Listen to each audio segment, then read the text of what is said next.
Okay, we are going to run through a law of sines problem. The first thing you need to do is look at your given information, and then you need to figure out how many solutions you are going to have. Forgot to fill some of this in.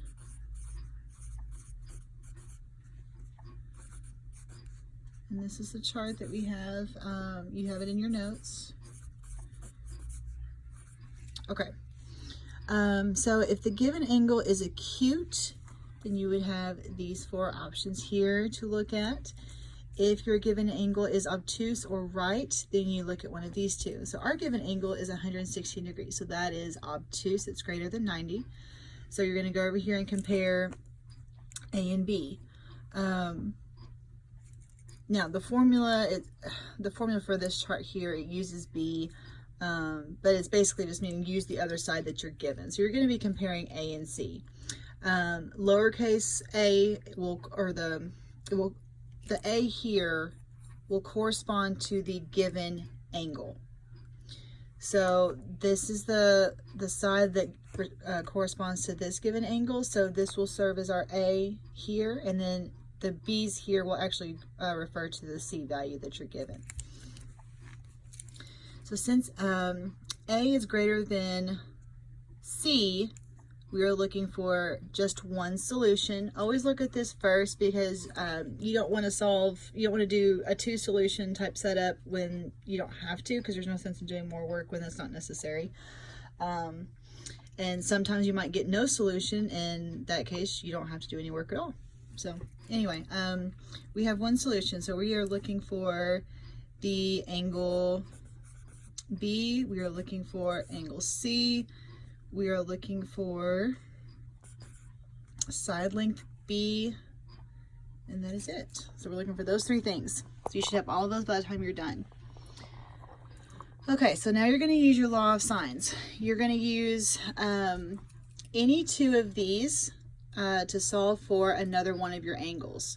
So you're going to start by setting up sine of an angle over its corresponding side. So you want to choose the one where you have both pieces of information. So far we've seen it's mostly been A. So we have angle A and side A. So you're going to set up sine of A over A. And let's say we want to solve for angle C, because that's the only other side that we have. So we're going to have sine of C over C. All right, I'm going to replace these letters with the values that we do have. So sine of A would be sine of 116 over side A, which is 35. And then we have sine of angle C, which we don't have. We're solving for that. But we do have its corresponding side, which is 12. Now right here you have a proportion, so you're going to solve it just like you would any other proportion. You're going to be cross multiplying and solving. So that will become 12 times the sine of 116 equals 35 times the sine of C.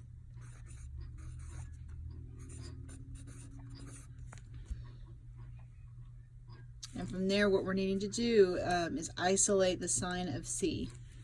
So we are going to divide both sides by 35 to get rid of that.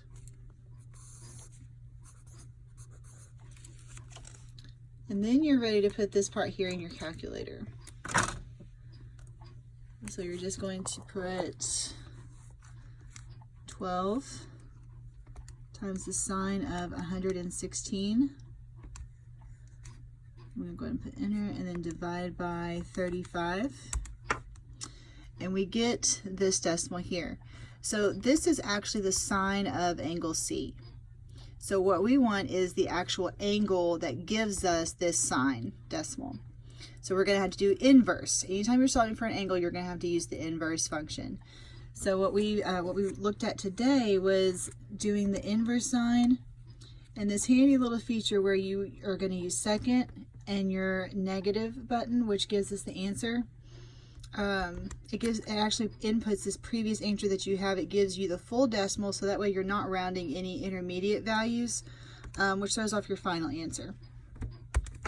So when you do that, we get 17.9. So you're going to have angle C being 17.9. I'm going to put that here. Okay. So now we have 116 and we have 17.9 as angle measures. Since we know that there's 180 degrees in any triangle, we can now find the measure of angle B by subtracting our known angles from 180. So let's just subtract 116, subtract 17.9, and so our third angle would be 46.1. So that would be angle B. So we have one piece of information left to find. We are going to use law of sines again, because we can't use Pythagorean theorem because this is not a right triangle. That's why we have this handy law of sines.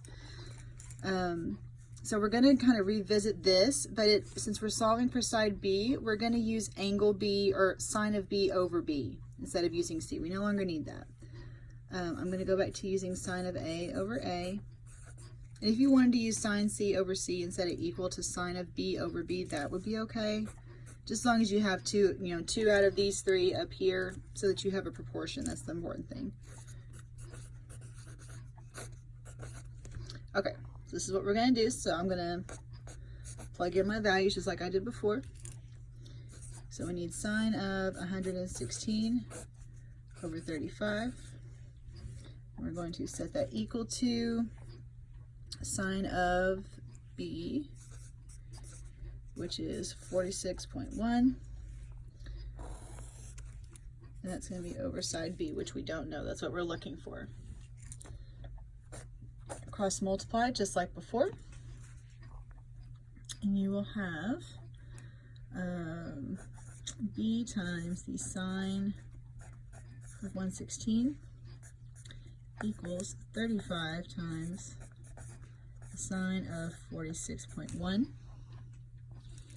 And from there, you will be dividing by the sine of 116, so that does cancel out.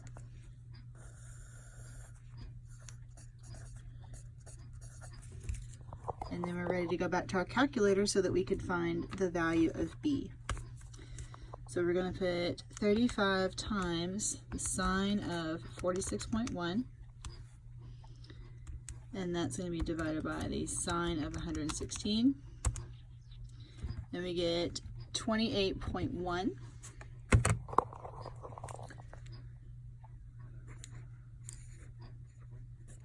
And there you go. We had just one solution, so we are done at this point, and we have all three pieces of our missing information.